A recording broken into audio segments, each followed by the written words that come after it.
आज हामी गणतन्त्र दिवस 2082 को सन्दर्भमा नेपाल सरकार गृह मन्त्रालयले परिपत्र गरे अनुसार जेठ 14, 15 र 16 गते गणतन्त्र दिवस मनाउनको लागि परिपत्र गरेको थियो। त्यही सन्दर्भमा जाजरकोट जिल्लामा जिल्ला समन्वय समितिको संयोजकत्वमा जिल्ला स्थित गणतन्त्र दिवस समारोह समितिको मूल समितिको संयोजकत्वमा हामीले हिजो एउटा सर्वदलीय सर्वपक्षीय बैठकबाट जाजरकोट जिल्लामा क्रियाशील राजनीतिक दलहरूसँग हामीले 14 गते जो गणतन्त्र दिवसको पहिलो दिनमा परिसंवाद जस्तो कार्यक्रम जो गणतन्त्र स्थायित्व र उपलब्धिका विषयमा जाजरकोट जिल्लाका क्रियाशील राजनीतिक दलहरूसँग अन्तर्क्रिया जस्तो कार्यक्रम गर्ने भनेर हामीले हिजो निर्णय गरेका थियौँ। त्यही सन्दर्भमा हामी जाजरकोट जिल्लाका क्रियाशील राजनीतिक दलका प्रमुखज्यूहरूसँग आज हामी यो परिसंवाद जस्तो कार्यक्रम हामी सञ्चालन गर्न गइरहेका छौँ, जसमा नेपाली काङ्ग्रेस जाजरकोटका कार्यवाहक सभापतिज्यू हुनुहुन्छ, आसन गर्नको लागि म हार्दिक अनुरोध गर्दछु।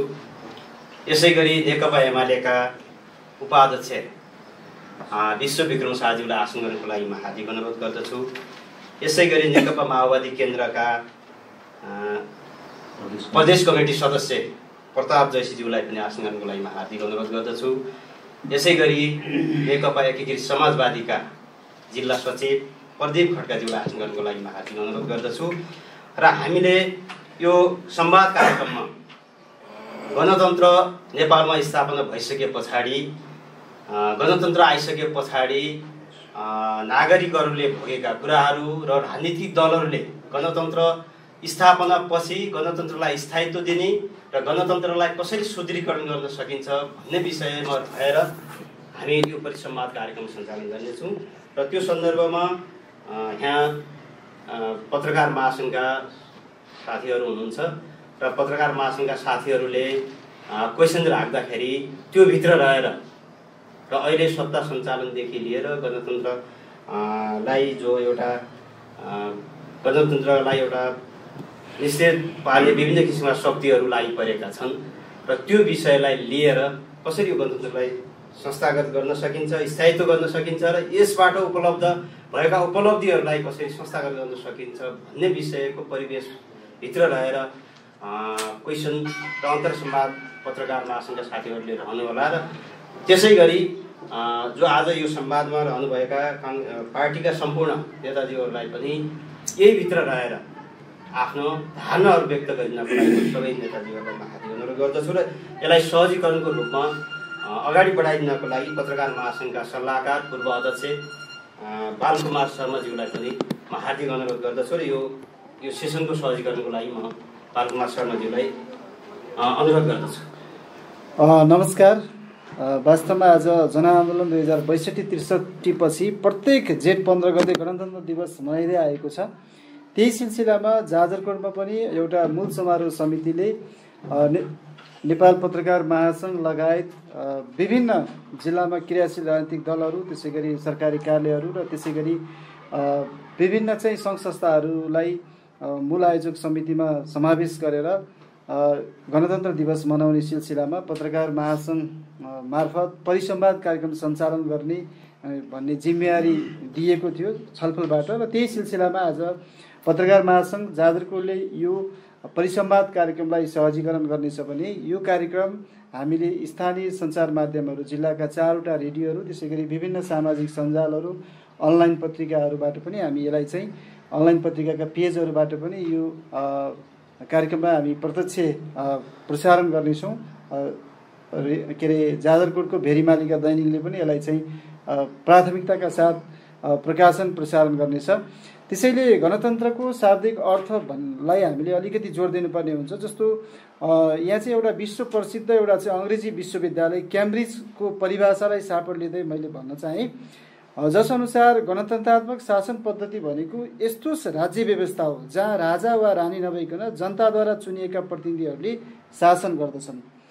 त्यही व्यवस्थामा हामी नेपालमा गणतन्त्र आउनु अगावै राष्ट्र प्रमुख हुनका लागि राजपरिवारकै जन्मेका व्यक्ति चाहिँ हुने व्यवस्था थियो भने नेपालमा गणतन्त्र स्थापना भइसकेपछि जनताको छोरो चाहिँ देशको प्रमुख भएर चाहिँ राज्य व्यवस्था चलिराखेको छ र अहिले 7वटा प्रदेश सहित हाम्रो नेपाल एउटा सङ्घीय गणतन्त्रात्मक व्यवस्थाबाट चलिराखेको छ। यसै सिलसिलामा जाजरकोट जिल्लाको समग्र विकास, त्यसै गरी देशकै यो राजनीतिक मूल प्रवाहीकरणमा जाजरकोटले पनि एउटा महत्त्वपूर्ण स्थान ओगटेको छ र अहिले जाजरकोटकै राजनीतिज्ञहरू देश चलाउने एउटा बागडोर सम्हाल्ने ठाउँमा पनि पुग्नु भएको छ र यहाँ पनि अहिले जाजरकोटका आशाका नेतृत्वहरू चाहिँ हुनुहुन्छ।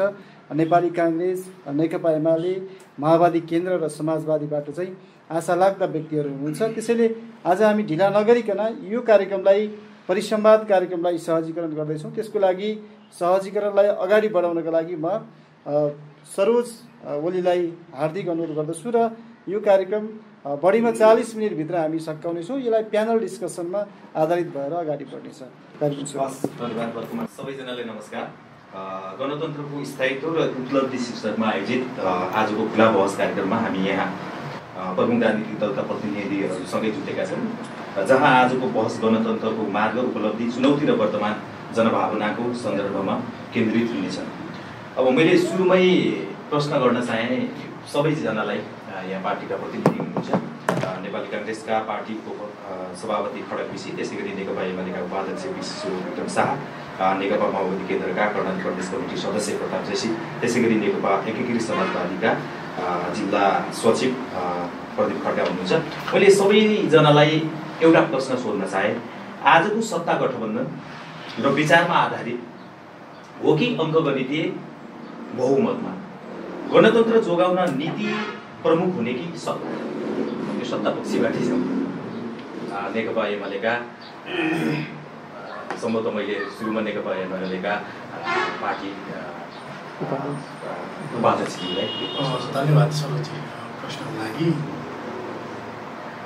आज हामी यो 18औं गणतन्त्र दिवसको पूर्व सन्ध्यामा गणतन्त्रको संस्थागत विषय, विकासको विषयलाई लिएर जिल्लामा रहेका क्रियाशील राजनीतिक दलका केही साथीहरू बसेर गणतन्त्रलाई थप सुदृढ गर्नका लागि हाम्रो भूमिका के रहन सक्छ भन्ने विषयमा यहाँ सरकार गर्न बस्छौँ। यहाँले पहिलो बेला प्रश्न राख्नुभयो, अहिलेको सरकारका विषयमा प्रश्न राख्दै गर्दाखेरि अहिलेको सरकार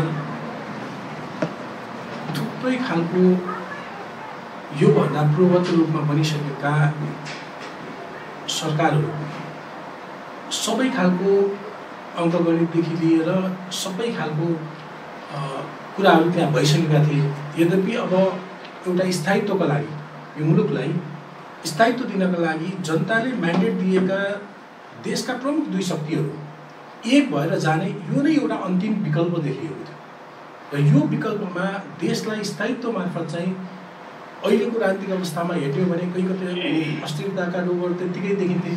अब स्थिरता मार्फत चाहिँ देशलाई निकास दिनुपर्छ भनेर बनेको सरकार चाहिँ स्थायित्वको लागि बनेको सरकार चाहिँ अहिलेको सरकार र यसको प्राथमिकता चाहिँ सरकार मात्र चलाउने भन्दा पनि देशलाई कसरी निकास दिने, समृद्धितर्फ निकास दिने र अहिलेको प्रधानमन्त्रीको मुख्य उहाँको योभन्दा अगाडिदेखि उहाँले भन्दा आफ्नो सरकारको पालादेखि भन्दै आएको कुरा समृद्ध नेपाल र सुखी नेपालीको नारालाई कसरी सम्भव बनाउने भन्ने हिसाबमा यो सरकारले गरेको छ।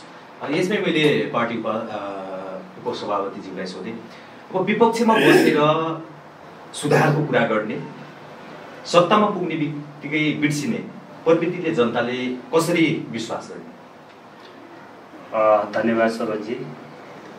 वास्तवमा यो 18औं गणतन्त्र दिवसको अवसरमा म सम्पूर्ण जाजरकोटवासी र नेपाल देशमा रहने र बाहिर बस्ने सबै नेपाली दाजुभाइ तथा दिदीबहिनीहरूमा गणतन्त्र दिवसको हार्दिक शुभकामना व्यक्त गर्न चाहन्छु। र यो तपाईँको प्रश्नभन्दा अगाडि म यो गणतन्त्रको पृष्ठभूमिमा जान चाहन्छु। र वास्तवमा नेपालमा करिब 7 दशक अघिदेखि हाम्रा अग्रजहरूले यही चाहिँ सङ्घीय शासन व्यवस्था, गणतन्त्र, लोकतन्त्रका लागि ठुलो चाहिँ कुर्बानी चाहिँ उहाँहरूले चाहिँ गर्नुभयो। त्यसको उपजमा 65-63 जनआन्दोलन पश्चात 2065 साल जेठ 15 गतेका दिन नेपालमा गणतन्त्र स्थापना भयो, गणतन्त्रको घोषणा भयो। कि यो गणतन्त्र शब्दमा मात्र होइन कि वास्तवमा त्योभन्दा अगाडि करिब 250 वर्ष अगाडि शासन व्यवस्था वंशीय शासन व्यवस्था गरेको नेपालको राजतन्त्र सदाका लागि अन्त्य भएको छ। त्यसपछि नेपालमा जनताको छोरा यो देशको राष्ट्र प्रमुख हुने व्यवस्था, त्यही चाहिँ जनआन्दोलन पृष्ठभूमि र 65 साल जेठ 15 गतेले त्यो अवस्था सिर्जना गर्यो र यो बिचमा धेरै उठार चढाव गर्यो कि हामी वास्तवमा नेपालमा 2007 सालदेखि 15 सालसम्मको एउटा चाहिँ कालखण्ड थियो, त्यसलाई हामी विश्लेषण गर्न सक्छौँ। यो छुट्टै विषय र बहस होला। र 15 सालदेखि 33 सालसम्म जनमत सङ्ग्रहको जुन अवस्था थियो 36 सालसम्म, त्यो एउटा अर्को कालखण्ड थियो भने त्यसपछि जनमत सङ्ग्रहदेखि 2046 सालको चाहिँ जनआन्दोलनसम्मको र त्यसपछि 62-63 विभिन्न कालखण्डका विषयमा एउटा छुट्टै बहस चाहिँ गरौँला। र आजको सन्दर्भमा म के यहाँ चाहिँ व्यक्त गर्न चाहन्छु भने वास्तवमा हामीलाई सरकार कसले बनायो, कहाँ चाहिँ सरकार अब कसले चाहिँ मतलब चाहिँ के गर्यो भन्ने आरोप प्रत्यारोपका बिचबाट पनि यो व्यवस्था जसले चाहिँ हामीले व्यवस्थाको चाहिँ हामीले यसको चाहिँ जन्म दियौँ हामी सबै मिलेर नेपालका चाहिँ राजनीतिक दलहरू जसले आज चाहिँ मुलुकलाई एउटा बागडोरमा सम्हालेर हामी चाहिँ अगाडि लिन चाहन्छौँ। हामी सबै मिलेर यो गणतन्त्रको चाहिँ जन्म दिएका हौँ र यसलाई संस्थागत गर्न यहाँले भने जस्तै केही समस्याहरू चाहिँ हामी कहाँ छन्, यी समस्याहरूकै बिचबाट हामी अगाडि बढ्न चाहन्छौँ। कि म उदाहरणको लागि जाजरकोट जिल्लालाई हामी चाहिँ यहाँ चाहिँ हामी 4वटा राजनीतिक जिम्मेवार राजनीतिक दलका हामी चाहिँ जिम्मेवार व्यक्तिहरू छौँ कि आजभन्दा चाहिँ 18 वर्ष अगाडिको जाजरकोटलाई कल्पना गरौँ कि गणतन्त्रले के दियो भन्ने कुरा यही उत्तर काफी छ क्या। कि हामी आजभन्दा 18 वर्ष अगाडिको जाजरकोटलाई एकचोटि सर र हाम्रो मानसपटलमा हेऱ्यौँ भने आजको जाजरकोट यो गणतन्त्रको उपज हो। कि हामी सबै राजनीतिक दलहरू सत्ता कसले बनाउँछ कसले भत्काउँछ भन्ने कुरामा हामी त्यो ठुलो विषय नै होइन, तर हामी चाहन्छौँ सरकार फेरिरहन्छ तर शासनको शैली, उत्तरदायित्व र भ्रष्टाचारको चरित्र किन उस्दैन? होइन, हामी चाहिँ धेरै कुरा परिवर्तन हुन्छ। एउटा व्यक्ति सत्तामा पुग्थ्यो, उसले चाहिँ आफूले मन परी गर्थ्यो। आज यो लोकतन्त्र कैचुलो उपज हो क्या। आज चाहिँ जनताले तपाईँमाथि पनि क्वेसन गर्न चाहिँ हामीले यो व्यवस्थाको चाहिँ हामीले ग्यारेन्टी गरेका छौँ। माथि व्यक्तिगत चाहिँ कसैले क्वेसन गर्न पाउँछ, त्यो हामीले त्यो व्यवस्थाको प्रत्याभूत गरेका छौँ। संवैधानिक व्यवस्था मौलिक हक अन्तर्गत चाहिँ हामीले यो व्यवस्था गरेका छौँ। त्यसकारण आज खासमा सङ्घीय लोकतान्त्रिक व्यवस्थामा हामीले यी सबै कुराहरूको प्रत्याभूत गरेको हुनाले आज नागरिकले चाहिँ तपाईँ जिम्मेवार चाहिँ पोस्टमा सबैलाई चाहिँ सबै नेपालीले सबै जिम्मेवार मान्छेलाई प्रश्न गर्ने, त्यसको चाहिँ बहस गर्ने, प्रश्न चिन्ह चाहिँ खडा गर्ने अवस्था यी गणतन्त्रको उपज हो। गणतन्त्र स्थायी हुन सरकारले नीति निरन्तरता दिनुपर्छ। तपाईँको पार्टीले यसमा कति सफलता पायो? होइन, हामी त मैले अघि नै पृष्ठभूमिमा भनिसकेँ कि हामी यो गणतन्त्र हामी 2007 सालदेखि 65-63 सालसम्म जे हामीले मुद्दा चाहिँ पछ्याउँदै आयौँ, समय कालखण्ड अनुसार हामी परिवर्तित समय अनुसार हामी अगाडि बढ्यौँ कि यो गणतन्त्र हामी सबैको साझा चाहिँ एजेन्डा बन्यो। नेपालमा गणतन्त्र स्थापना भयो। नेपाली कङ्ग्रेस पार्टी वास्तवमा गणतन्त्रप्रति प्रतिबद्ध छ र हाम्रो त्यसै अनुरूपका चाहिँ हामीले हाम्रा कार्यनीति, हाम्रा पार्टीका चाहिँ विधान, हाम्रा पार्टीका दस्तावेजीकरणमा हामी चाहिँ अगाडि बढिरहेका छौँ। हस्, म एकछिन यता नेकपा माओवादी केन्द्रका प्रदेश कमिटी सदस्य हुन चाहन्छु। संविधानले स्वतन्त्र न्यायालय भने पनि न्यायपालिकामाथि दलहरूको हस्तक्षेपको आरोप छ। गणतन्त्रमा दलहरूको यस्तो भूमिकाले के सन्देश दिन्छ? धन्यवाद सर। हामी यो अन्तर्संवाद कार्यक्रममा छौँ। यहाँले भनेको प्रश्न धेरै महत्त्वको छ। अब हामीले 62-63 महान जनयुद्ध र ऐतिहासिक 19 जनआन्दोलन, ऐतिहासिक जनआन्दोलन र हामीले त्यसको कारणले नै हामीले गणतन्त्र प्राप्त गरेका हौँ। कसैको त सदा गणतन्त्र प्राप्त गरेको होइन। अब अहम महत्त्वको प्रश्न के हो भने देशमा गणतन्त्र आयो, सबैमा उत्साह थियो, सबैमा चाह गर्थ्यो, सबैमा मन थियो। अब हुँदै जाँदाखेरि अब सत्तामा जाने सत्तामा आउने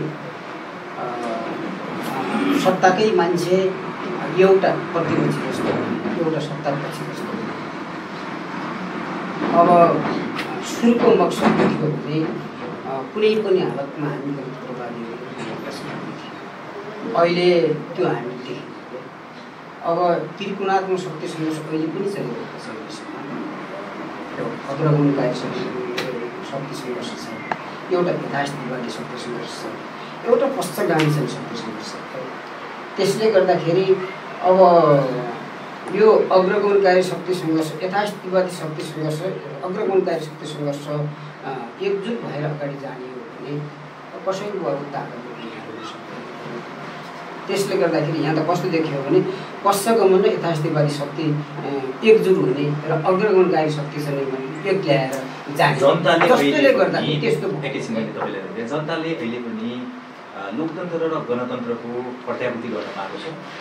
उदाहरणको लागि अहिले देशमा एउटा छुट्टै शक्ति यही गणतन्त्र, पहिला राजतन्त्र फालेर गणतन्त्र जुन ल्याए, त्यसपछि अहिले त्यही राजावादीहरूले हामीलाई गणतन्त्र चाहिँदैन भनेर जुन काठमाडौँमा भोलि मात्र एउटा प्रदर्शन गर्दैछन्, यो अगाडि पनि गरिसके चैत्र 15 गते होइन। अहिले पनि अब तपाईँले भन्नुभयो कि हामीले गणतन्त्रको प्रत्याभूति चाहिँ गरिरहेछौँ, तर आम नागरिकलाई त गणतन्त्रको प्रत्याभूति त छैन जस्तो लाग्छ। सत्ता लिप्सामा चाहिँ हामी फस्यौँ। जो दलहरू छन्, जो गणतन्त्रवादी दलहरू छन्, सत्ता नै मुख्य विचारलाई मुख्य ठानेर अगाडि बढ्ने हो भने गणतन्त्र यहाँ चाहिने मान्छे स्थापित हुन्छ। गणतन्त्रलाई कसैले पनि ढाल्न सक्दैन। मात्रै के हो भने अब सत्तामा जाने, भाग बन्दा अभ्यास गर्ने, पछि गरिसकेपछि मात्रै छैन मान्छे गणतन्त्रमा प्रश्न चिन्ह खडा भयो। मात्रै के हो भने त्यो राजतन्त्रवादीको कुरै नगरौँ। राजतन्त्रवादी भनेको असन्तोषको एउटा पोका हो, त्यो कुनै त्यो फुट्छ हेर्नुहोस् होइन। गणतन्त्रवादीहरूसँग त्यो राजतन्त्रवादीलाई तुलनै गर्न मिल्दैन। संविधान संशोधन, राष्ट्रियता, राष्ट्रपतिको भूमिका, न्यायाधीश नियुक्ति आदिमा दलहरूको भूमिका गणतन्त्रको मर्म अनुसार छ। त्यो हामीले त्यसलाई देख्दैनौँ। त्यो यसो हेर्दाखेरि प्र्याक्टिसमा देख्दैन। नीतिगत रूपमा त्यस्तो यसो देखिए पनि त्यो प्र्याक्टिसमा देख्दैन। प्र्याक्टिसमा ठ्याक्क दल गएर उठ्छ क्या। दुर्भाग्य नेपाली जनताको त्यही। अहिले तपाईँहरू प्रतिपक्षमा हुनुहुन्छ, सत्ता पक्षमा गएपछि के भन्नुहुन्छ? होइन, हामीले अब नीतिगत रूपमा त हामी क्लियर छौँ। नीतिगत रूपमा त हामीले अब संविधान नै समाजगत उन्मुख छ। हामी चाहिँ अब समाजवादको अभ्यास गर्ने चाहिँ पार्टीको रूपमा हामी स्थापित छौँ र हामी त्यो पार्टीलाई हामी त्यसरी स्थापित गर्न चाहन्छौँ। मात्रै के हो भने अब नियुक्तिको कुरा गर्दाखेरि, अब विकासको कुरा गर्दाखेरि हामीले यसो प्र्याक्टिसमा त्यसो गर्दैनौँ। त्यो प्र्याक्टिसमा त्यसो नदिइसकेपछि अहिले थोरै चाहिँ अब कमी हो कि भन्ने हामीलाई त्यस्तो हुन्छ। मैले एकीकृत समाजवादीका पार्टी सचिवलाई एउटा प्रश्न गर्न चाहेँ। आज राजनीतिक दलहरू चुनावको बेला जनता नजिक र शासनको बेला टाढा हुने आरोप किन सही ठहरिन्छ? धन्यवाद प्रश्नको लागि सरोजी।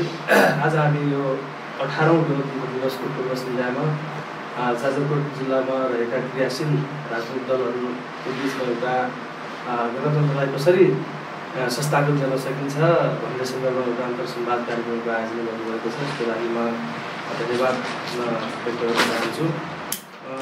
र यो व्यवस्था प्राप्तिको लागि, यो गणतन्त्रसँगै लोकतान्त्रिक गणतन्त्र स्थापनाको लागि आफ्नो ज्यान अर्पण गर्ने सम्पूर्ण ज्ञात अज्ञात शहीदहरूप्रति हार्दिक श्रद्धाञ्जली यो गणतन्त्र दिवसको अवसरमा हार्दिक श्रद्धाञ्जली अर्पण गर्न चाहन्छु र घाइते अपाङ्गहरूको शीघ्र स्वास्थ्य लाभको कामहरू गर्न चाहन्छु। वास्तवमै अहिले जनताहरू यो गणतन्त्र स्थापना भए पश्चात अलिकति त्यो कता कता यो सङ्घीय लोकतान्त्रिक गणतन्त्र पनि त्यति राम्रो भएन कि भन्ने खालको चाहिँ जनमानसमा चाहिँ एउटा खालको चाहिँ नेगेटिभिटी चाहिँ बढ्दै गइरहेको अवस्था छ। यो किनभने नेताकै कार्य जो जतिखेर तपाईँ जो प्रश्न गर्नुभएको छ अगाडि म त्यतातिर पनि आउँदैछु। म कस्तो भयो भने निर्वाचनको बेला आम चाहिँ कार्यकर्ता जनताहरूसँग गएर नेताहरूले दिने चाहिँ बोली आश्वासन र निर्वाचित भइसकेपछि चाहिँ गर्ने व्यवहारमा चाहिँ धेरै चाहिँ अन्तरालको चाहिँ फरक भएको कारणले गर्दाखेरि आज चाहिँ जनताहरूले चाहिँ नेताहरूलाई खालि चुनावमा मात्र आउने र चाहिँ भोट मागेर चुनावमा एउटा कुरा गर्ने र त्यसलाई चाहिँ व्यवहारमा चाहिँ लागू नगर्ने भन्ने खालको चाहिँ मलाई सायद जो देखेको छ। यसले गर्दाखेरि अलिकति चाहिँ नेताहरूप्रतिको चाहिँ जनविश्वास दिनानुदिन अलिअलि घट्दै गइरहेको अवस्था पनि देखिन्छ भने यो राज्य व्यवस्था जो सङ्घीय लोकतान्त्रिक गणतन्त्र कै विषयमा पनि अलिकति प्रश्न चाहिँ उठ्न लागेको अवस्था चाहिँ नेताहरूकै कारणले गर्दाखेरि चाहिँ हो जस्तो लाग्छ मलाई। मैले पुनः फेरि हाम्रो कार्यवाहक सभापतिज्यूसँग जान चाहेँ। गणतन्त्रमा राष्ट्रिय नीति स्थायी हुनुपर्ने हो, तर विदेश नीति किन नेताहरूको प्राथमिकताको विषय बन्ने गरेको छ? भारत चीन वा अन्य शक्तिशाली राष्ट्रहरूसँगको सम्बन्धमा बारम्बार आलोचना पनि भएको छ। राष्ट्रिय स्वाभिमानको संरक्षणको सवालमा सरकार किन स्पष्ट हो? यो अत्यन्तै महत्त्वपूर्ण प्रश्न छ। वास्तवमा नेपाल आफैमा एउटा सार्वभौम सत्ता सम्पन्न राष्ट्र हो। सदियौँ वर्ष कि दुईटा छिमेकी देशका बिचमा नेपाल रहेको छ, जहाँ विश्वका बढेमान शक्तिशाली देश एउटा उत्तरतिर चीन छ भने अर्कोतिर भारत छ। कि हामी नेपालको परराष्ट्र नीति विदेश नीति वास्तवमा जो सरकार आए पनि एउटै हुनुपर्ने अवस्था हो, तर छ किनभने असंलग्न परराष्ट्र नीति हामीले अवलम्बन गर्छौँ। कि हामी कसैका नजिक र कसैका टाढा बन्न चाहनु, त्यसको अर्थ के हो भने नेपाल हामी सबै छिमेकी राष्ट्र मित्र राष्ट्रसँग छ समदूर चाहिने सम्बन्ध राखेर अगाडि बढ्नुपर्छ र बढ्छौँ भन्ने नै हो। र वास्तवमा पछिल्लो चरण कि हामी नेपाललाई संस्थागत रूपमा गणतन्त्रलाई सङ्घीय शासन व्यवस्थालाई हामी संस्थागत रूपमा हामी अगाडि बढाउँदै गर्दा कि हाम्रा चाहिँ केही ल्याकिङ पोइन्टहरू छन्, हाम्रो केही इस्युजहरू छन्, त्यस्ता ती कुराहरूलाई पनि हामी राजनीतिक दलहरू सत्तामा हौँ वा प्रतिपक्षमा, आज सत्तामा हुनेहरू हिजो प्रतिपक्षमा थियौँ कि हिजो प्रतिपक्ष हुनेहरू आज सत्तामा छौँ, कि एकले अर्कोलाई यो आरोप लगाएर यहाँ हामी कोही पनि उम्कन पाउँदैन। त्यस कारण हामी सबैले यो बेला एउटा महत्त्वपूर्ण कुरा के हो भने हामी जिम्मेवार भनौँ कि हामी कोही अछुतो छैनौँ नेपाल देशमा। कि म तल फिल्डमा काम गर्ने एउटा चाहिँ वडा लेभलमा काम गर्ने किन नहौँ, या त सरकार चलाउने मेरो पार्टीको नेता किन नहौँ, हामी सबै काहीँ न काहीँ यसका हाम्रा ल्याकिङ पोइन्टहरू छन्। यिनी कुराहरू नै यो जुन व्यवस्थामा हामी 18 वर्षमा धेरै कुराहरू हामी नयाँ व्यवस्था यो सिकाइका क्रममा छ। नेपाल गणतन्त्र यो सङ्घीय शासन प्रणाली यो सिकाइका चाहिँ क्रममा छ। त्यसका यी कुराहरू तपाईँले उठाएको कुराहरूमा पनि नेपालले चाहिँ अब एउटा स्ट्रङ चाहिँ परराष्ट्र नीति, त्यस्तै अर्थनीति लगायतका चाहिँ यो चाहिँ अलिकति परसम्म प्रभाव पार्ने सबैले एउटा चाहिँ सरकारले वा नेपाल देशले बनाएको नीतिमा सदियौँ मतलब दशकौँ चाहिँ हिँड्न सक्ने नीति बनाउन आजका दिनमा जरुर छ। यसका लागि हामी जस्तो राजनीतिकर्मी जसले आज चाहिँ हामी भोलि सम्भावना चाहिँ राजनीतिबाट सम्भावना देखेका हामी चाहिँ अहिलेको चाहिँ जेनेरेसनले भोलिको चाहिँ पछाडिको चाहिँ हाम्रो जेनेरेसनलाई पनि राजनीति नै सबैमा शक्ति छ भन्ने कुराको चाहिँ प्रत्याभूत गराउनका लागि हामी सबैले यो किसिमको हामी सबै राजनीतिक दलका साथीहरूले यसलाई चाहिँ हामीले हाम्रो माथिल्लो निकायमा हामीले प्रेसरका रूपमा आग्रह चाहिँ आह्वानका रूपमा चाहिँ अपिलका रूपमा लिनुपर्छ भन्ने पदले सोध्न चाहे। अब दलहरूले संविधानको रक्षा गर्ने भनेर वचन पनि खाएका छन्, तर व्यवहारमा संविधानलाई कमजोर बनाउने तपाईँहरूकै पार्टीबाट पनि भएको छ। गणतन्त्रको भावना कागजमा होइन व्यवहारमा देखिनुपर्छ। तपाईँहरूको पार्टी त्यसमा अग्रसर छ कि बाधक?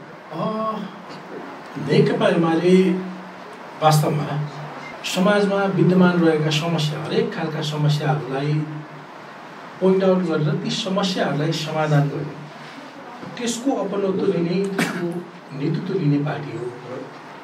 अहिले पनि तपाईँले प्रत्यक्ष उसमा तपाईँको प्रश्नमा जानु भए अहिले पनि सत्तामा रहँदै गर्दा कतिपय साथीहरूलाई आश्चर्य लाग्न सक्छ। नेकपा एमाले आफै पनि विभिन्न कार्यक्रममा सडकमा गएको हुन्छ। अहिलेको गणतन्त्रलाई थप सुदृढ बनाउनको लागि, यसलाई थप मजबुत बनाउनको लागि अघि कार्यवाहक अध्यक्षज्यूले भनेको जस्तो एउटा ट्रायलमा रहिरहेको करिब 18 वर्ष मात्र भयो यो गणतन्त्र हामीले यो व्यवस्था लागू गरेको। यो बसेको अवस्थामा हिँडिरहेको यो गणतन्त्रको रक्षार्थ कहीँ कतै अहिले पनि प्रतिगामी शक्तिहरू कहीँ कतै सबलाउन लाग्दै गर्दा यसको विरोधमा धावा बोल्ने पार्टी नेकपा एमाले विभिन्न कालखण्डमा हामीले पालिका स्तरदेखि जिल्ला स्तरदेखि लिएर केन्द्रसम्ममा जनजागरण सभा, जनतालाई सुसूचित गर्ने, जनतालाई गणतन्त्रको बहुआयामिक रूपहरूमा चाहिँ यसको फाइदाका कुराहरू जनताका बिचमा लिएर जाने र अहिलेको गणतन्त्रले हामीलाई विगतमा हामीले अघि डेटामा पनि हामी धेरै कुराहरू हेर्न सक्छौँ। गणतन्त्र आइसकेपछि र योभन्दा अगाडिको राज्य व्यवस्थामा कतिपय कुराहरू फरक भयो भन्ने कुरा हामीले बारम्बार जनताका बिचमा गएर यो कुरा हामीले बोलेका छौँ। यसो गर्दै गर्दाखेरि हामीसँग अहिले पनि धेरै कुराको फिगर छ। म 2-3वटा कुरा यहाँका बिचमा राख्न चाहेँ। 46 साल पूर्व कुल ग्रास्त उत्पादन 3 खर्ब 33 अर्बको हाराहारीमा रहेको कुल ग्रास्त उत्पादन अहिले बढेर 53 खर्ब पुगेको छ। मान्छेको इन्कम हेर्नुहुन्छ भने $185 को हाराहारीमा रहेको मान्छेको इन्कम अहिले करिब $1200 को हाराहारी पुगेको छ। त्यति मात्र होइन, स्वास्थ्यकै सेक्टरमा हेर्नुहुन्छ भने पनि मान्छेको औसत आयु अहिले करिब 70 वर्षभन्दा बढी रहेको छ। स्वास्थ्यको सेक्टरमा त्यो छ। शिक्षाको सेक्टरमा पनि अहिले त्यस्तै खालको ग्राफ बढेको देखिन्छ। त्यति मात्र नभएर अरू धेरै विद्युतको कुराहरू गरौँ, सडकको कुरा गरौँ, त्यो बेला करिब 73,700 मात्र किलोमिटर सडक कालोपत्रे भएको अवस्थामा अहिले 1 लाख किलोमिटरभन्दा बढी सडक कालोपत्रे भएको देखिन्छ। यी त देखिने खालका, यी त प्रत्यक्ष रूपमा जनताले अवलम्बन गर्न सक्ने, प्रत्यक्ष रूपमा चाहिँ महसुस गर्न सक्ने खालका विकासका कुराहरू हुन्। त्यति मात्र पनि नभएर यो अन्य कुराहरूमा पनि हामी विकासको कुरालाई हेर्ने हो भने अहिलेको गणतन्त्रको शाब्दिक मात्र नभएर महसुस हुने गर्ने गरिकन हामीलाई यो गणतन्त्रको धेरै राम्रा पाटाहरू भनेको अहिले तपाईँ हेर्नुहुन्छ भने जनताबाट निर्वाचित हुने, जनताबाट निर्वाचित अनुमोदित भएर गइसकेको सत्ता चलाउन पाउने, त्यति मात्र नभएर राज्यको प्रमुख उसमा तपाईँ 238 वर्ष राज संस्थाको कुरा गर्नुहुन्छ भने राजाको छोरा राजा हुने व्यवस्थालाई हामीले हटाएर जनताको छोरालाई प्रत्यक्ष निर्वाचन प्रक्रियाबाट लिएर उहाँलाई देशको सर्वोच्च पदमा पुर्याएको पनि यही व्यवस्थाले हो। योभन्दा अगाडि त्यो अनुमोदित गर्न पाइएको थिएन। अहिले हेर्नुहुन्छ भने त्यति मात्र होइन, धेरै कुराले अहिले समावेशिताको कुरा हेर्नुहुन्छ भने महिलालाई हामीले देशको प्रमुख वा हामीले राष्ट्र प्रमुखका रूपमा पायौँ। योभन्दा अगाडि त्यो सम्भव थिएन। अहिले दलित साथीहरूको कुरा हेर्नुहुन्छ, जनजाति साथीहरूको विभिन्न समावेशीका कुराहरू हेर्नुहुन्छ भने सबैलाई सामूहिक रूपमा पुनरुत्थान गर्नका लागि, सामूहिक रूपमा उत्थान गर्नका लागि कटिबद्ध यो व्यवस्था हो। सबै, चाहे महिलाको हकमा, चाहे दलितको हकमा, चाहे जनजातिको हकमा, यी सबैलाई लिएर सामूहिक रूपमा उत्थान गर्नुपर्छ भन्ने व्यवस्था हो। यो व्यवस्था जनतालाई प्रत्यक्ष रूपमा सबै कुरामा सुखी बनाउने, जनताले चाहेको बमोजिम चाहिँ सत्ता चलाउनुपर्छ, शासन चलाउनुपर्छ भन्ने अनुभूति हुने गरी लागेको व्यवस्था हो। त्यसका लागि हाम्रो पार्टी पनि धेरै काम गर्ने माध्यम भन्ने आरोप पनि लगाएको छ। यस्तो आरोपलाई तपाईहरुले कसरी खण्डन गर्नुहुन्छ? जनतालाई प्रत्याभूत गराएको छ यो शासन प्रणालीले। जनतालाई त्यो कुरा प्रत्यक्ष रूपमा अहिले धेरै कुरा नेगेटिभिटी मात्र अगाडि बढ्यो, केही भएको छैन भन्ने होइन, केही भएको छैन, केही नभएको होइन। मैले अहिले यति कुराहरू यहाँलाई भने धेरै कुरा बनेको पनि छ, भएको पनि छ, प्रत्यक्ष रूपमा महसुस गर्ने गरिकन बनेका पनि छन्। यद्यपि यी सबै कुरा पर्याप्त भने होइन, अझै पनि असन्तुष्टिका कतै बासिताहरू आउने ती स्वाभाविक छन्। यी सबै कुरा पुगिसके अहिले हामीले पूर्वाधारको दृष्टिकोणमा हेरौँ अथवा अन्य कुनै दृष्टिकोणबाट हेरौँ, यी सबै कुरा पर्याप्त भइसके 21औं शताब्दीमा गएको मुलुक अब चाहिँ हामीलाई पुग्दो भइसक्यो भन्ने पनि होइन। हामी त्यो महसुस पनि गर्न पाएका छौँ। यद्यपि पहिलाको तुलनामा हेर्यो भने, 20 वर्ष अगाडिको तुलनामा हेर्यो भने अहिले भएको परिवर्तनले निकै फड्को मारेको चाहिँ हामीले त्यो चाहिँ महसुस गर्छौँ। हस्, एकछिनपछि आउँछु। हामी अब बाहिरको प्रतिनिधिको पनि हामी केही सल्लाहहरू, केही जिज्ञासाहरू छ भने। नमस्कार, म गोविन्द बुढामा चाहिँ म के प्रश्न गर्न चाहन्छु भने सत्ता, गणतन्त्रलाई सत्ताको भर्याङ मात्र निर्माण गर्नु र सत्तामा गइसकेपछि गणतन्त्रको रक्षा गर्नुको सट्टा आफूलाई सत्ता प्राप्त भएन भनेपछि गणतन्त्र लगायत गणतन्त्रलाई विघटन गर्नेदेखि लिएर संसद विघटन गर्नसम्म पार्टी र पार्टीका नेताहरू सक्रिय हुन्छन्।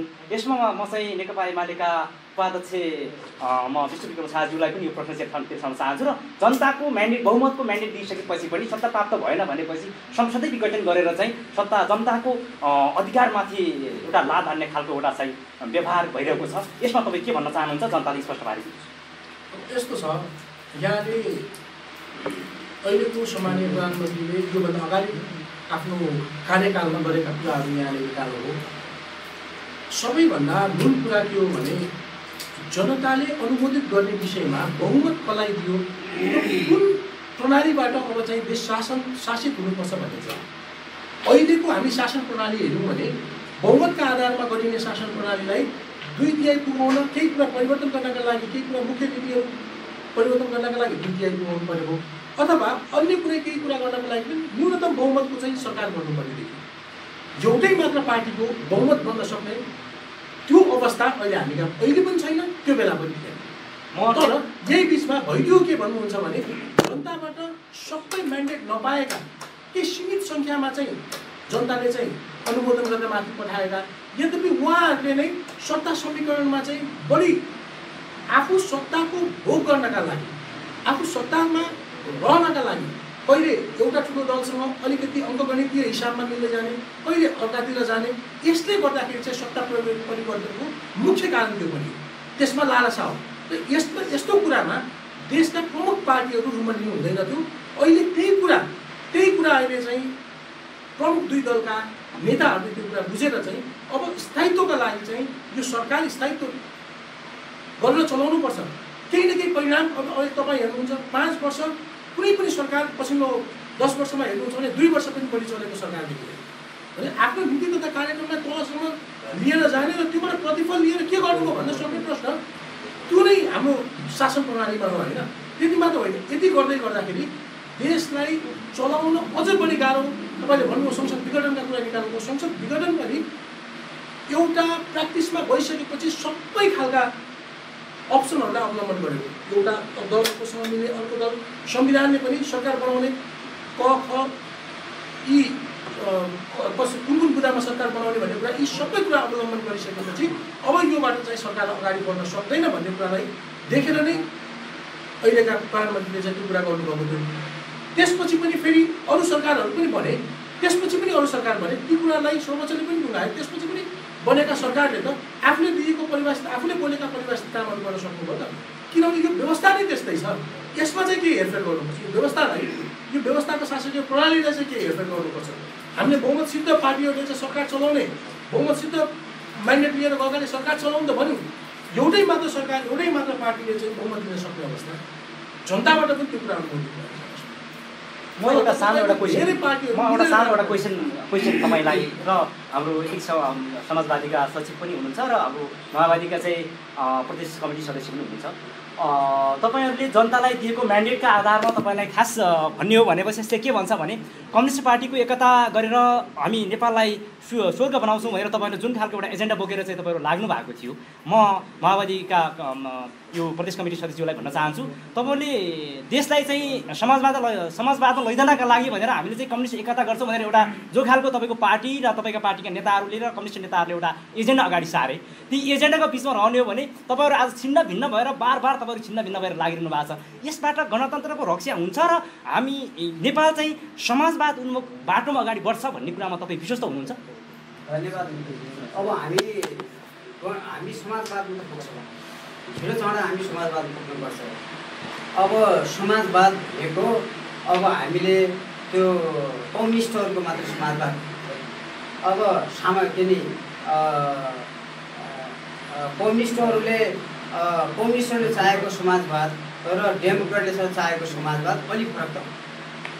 हामीले वैज्ञानिक समाजवाद चाहेको हो, कम्युनिस्टहरूले चाहेको हो।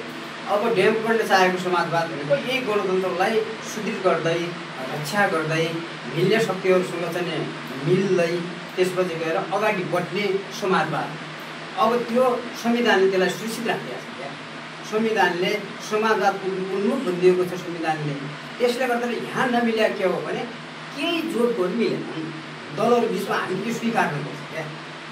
जोडतोड नमिलिसकेपछि अब पार्टी एमालेको एउटा एमाले पार्टी एकातिर हिँड्ने, कङ्ग्रेस पार्टी एकातिर हिँड्ने, माओवादी पार्टी एकातिर हिँड्ने र अन्य गणतन्त्रवादी पार्टीहरू एकातिर हिँड्ने कुराले हामीलाई दुर्भाग्य ल्याएकै भयो। प्रश्न चिन्ह खडा भयो, अरू दुर्भाग्य त होइन। यहाँ प्रश्न त के खडा भयो त, यिनी पनि के हुन् त, यिनी गणतन्त्रवादी होइनन् कि त, यिनी केही छैन स्वार्थवादी हुन् कि त भनेर जनताबाट प्रश्न आउनु स्वाभाविक छ क्या। तर हामीमा एउटा नीतिगतमा के विश्वस्त छौँ भने हामी दलहरू क्या नीतिगतमा के विश्वस्त हुनुपर्छ भने हामी जाने बाटो त्यही समाजवाद हो। गणतन्त्रलाई सुदृढ गर्दै, पुँजीवादी गणतन्त्रलाई सुदृढ गर्दै हामी समाजवाद जानैपर्छ। अब समाजवाद जानलाई जो अघि लाग्छ, जो पछि लाग्छ त्यसलाई घसेर अगाडि लिने हो।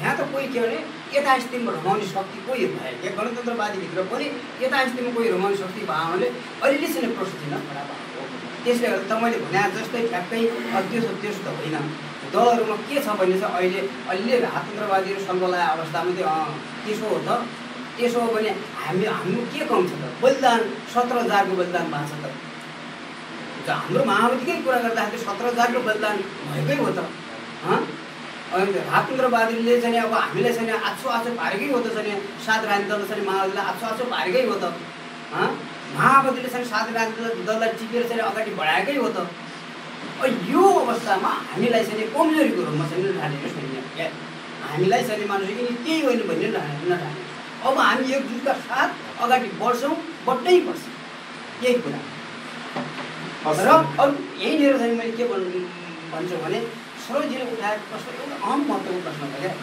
हामी नेपाली जनताको मुख्य शत्रु भनेको दलाल विवाद अगाडि चाहिँ मान्छे नेपाली जनता हुन नदिने हिँड्ने थियो क्या एउटा यस्तो अर्थतन्त्र छ नेपालमा यस्तो अर्थतन्त्र छ त्यो अर्थतन्त्रमा चाहिँ नेपालको अर्थतन्त्रमा चाहिँ दलाल पुँजीबाट हाबी भइसक्यो क्या हो ती दलालहरू चाहिँ मान्छेको वैदेशिक शक्ति केन्द्र हाबी भइसकेपछि राष्ट्रिय पुँजीपतिहरू त ठुलो परिसक्यो हो त्यो ठुलो परिसक्यो त्यसले गर्दाखेरि अब अहिले अब त्यसलाई दलाल पुँजीवादलाई दुस्सान गर्ने राष्ट्रिय पुँजीपतिलाई प्रोत्साहन गर्ने र यो गणतन्त्रको पनि लक्ष्य हो क्या यसलाई अविष्ट हो यसलाई चाहिँ हामीले गणतन्त्रवादले यसलाई राष्ट्रिय पुँजीपतिलाई सेभ गर्ने दलाल पुँजीपतिलाई दुस्सान गर्ने त्यो हामीले चाहिँ त्यो एउटा क्वेसन मैले धेरै नलिएर साथीहरूले धेरै कुरा उठाउनु भएको छ जस्तै सरकारले भोलि गणतन्त्र दिवस मनाउनको लागि देशव्यापी रूपमा नागरिकहरूलाई आह्वान गरेका छ तर त्यो अनुसार जाजरकोटमा खासै उत्साह देखिँदैन तपाईँहरूले जो गणतन्त्र ल्यायौँ हामीले यत्रो सङ्घर्ष गऱ्यौँ भन्नुभएको छ नागरिकहरू योप्रति अहिले पनि सन्तुष्टि देखिँदैनन् या त तपाईँहरूले योप्रति अझै पनि सन्देश दिन सक्नु भएको छैन जाजरकोटमा वर्षेनी मनाइने गणतन्त्र दिवसमा तपाईँको नागरिक स्तरभन्दा पनि तपाईँको यो सरकारी कर्मचारीले मात्रै भरिभराउ देखिन्छ सरकारले सबै नागरिकलाई दिवस मनाउन पनि आह्वान गरेको छ तर तपाईँको दलले गणतन्त्रपछि जनताको जीवनमा के कस्ता परिवर्तन ल्याउन महत्त्वपूर्ण भूमिका खेलेको छ यसको लागि म नेपाली काङ्ग्रेस जाजरकोटको कार्यवाहक सभापति खड्ग विषयज्यूलाई यो प्रश्न राखेँ त्यसपछि म नेकपा एमालेका उपाध्यक्षज्यूलाई धन्यवाद कि गणतन्त्र एउटा पर्व हो उत्सव हो हामी सबै मिलेर आम नेपाली दाजुभाइ दिदीबहिनीहरू मिलेर ल्याएको एउटा त्यो एउटा व्यवस्था हो जसका हामी सबै त्यो चाहिँ व्यवस्थाका लागि चाहिँ हामी लागेका पात्रौँ कि गणतन्त्र आज राजावादी वा अरू अमुक चाहिँ शक्ति जस्तो पर्व यसको विरोध गरिहाल्नुपर्ने अवस्थामा हामी छैनौँ किनभने गणतन्त्र तल चाहिँ वडासम्म हामीले लिएर गएका छौँ कि नेपालका सबै वडामा त्यो गणतन्त्रको महसुस गरेर यहाँ हामी सदरमुकाममा पञ्चै बाजा वा चाहिँ ठुलो हुल हुज्जत गरेर गणतन्त्रको परिभाषा र गणतन्त्र उत्सव हामी मनाउँदैनौँ कि हामीले त्यसको स्वाद तल जनतालाई पब्लिकलाई आम जनतालाई तल वडासम्म त्यो अधिकार सिंहदरबारको अधिकार खोसेर तल नागरिकलाई दिइसक्यो त्यसकारण हामी भन्छौँ कि मौलिक हक हामी भन्छौँ सङ्घीय शासन व्यवस्था सामाजिक न्याय धर्मनिरपेक्षता जस्ता महत्त्वपूर्ण विषयवस्तुहरू हामी तल नागरिकको घर आँगनसम्म पुर्याइसकेको हुनाले हामीले ठुलो चाहिने एकदम तामझामका साथ गणतन्त्र हामी मनाउँदैनौँ कि हामी जो जहाँ छौँ हामीले नेपाली जनता वास्तवमा समुन्नत नेपाल र सम्मानित नेपाली चाहिँ हामी तलसम्म त्यसको संस्थागत विकास र त्यसलाई चाहिँ हामी तलसम्म लिने चाहिँ हाम्रो त्यो किसिमको चाहिँ कार्ययोजना र गणतन्त्र संस्थागत चाहिँ गर्ने हाम्रो मोडेलका अनुरूप हामी तलसम्म गएको हुनाले पनि हामीले तपाईँले भने जस्तो एकदम चाहिँ यसको विरोधै यसको चाहिँ यसमा चाहिँ हामी छैनौँ हामी जो जहाँ छौँ त्यो चाहिँ यो व्यवस्था यो उत्सवलाई चाहिँ मनाउनका लागि हामी तयार छौँ लागिरहेको छौँ यही हो चाहिँ उत्सव भने धन्यवाद जस्तै नेकपा एमाले यति बेला सङ्घीय सरकार प्रदेश सरकारमा प्रतिनिधित्व गरिरहेको छ नेकपा एमाले जाजरकोटको 2074 सालको जो पहिलो स्थानीय तहको निर्वाचन भयो त्यो निर्वाचन अनुसार पुनः 2079को निर्वाचन पनि आफ्नो विरासत कायम गर्यो यति बेला सरकार आफ्नो नीति तथा कार्यक्रम र बजेट निर्माणको चरणमा छ तपाईँको पार्टीको जनप्रतिनिधिहरू प्रतिनिधित्व गरेको स्थानीय तहमा नागरिकहरू निकै गुनासो गर्छन्। नागरिकहरू अहिले पनि सरकार भएको जस्तो अवस्था छैन। त्यहाँको नागरिकहरूको गुनासो साँच्चीकै सुन्दै गर्दा तपाईँको पार्टीले साँच्चीकै जनप्रतिनिधि र पार्टी बिचको समानात्मक भूमिका नखेलेको हो कि अथवा जाजरकोट विकासको लागि तपाईँहरूको खासमा ठोस अहिलेको नीति तथा कार्यक्रममा तपाईँको पार्टीले खेलेको महत्त्वपूर्ण भूमिका के छ?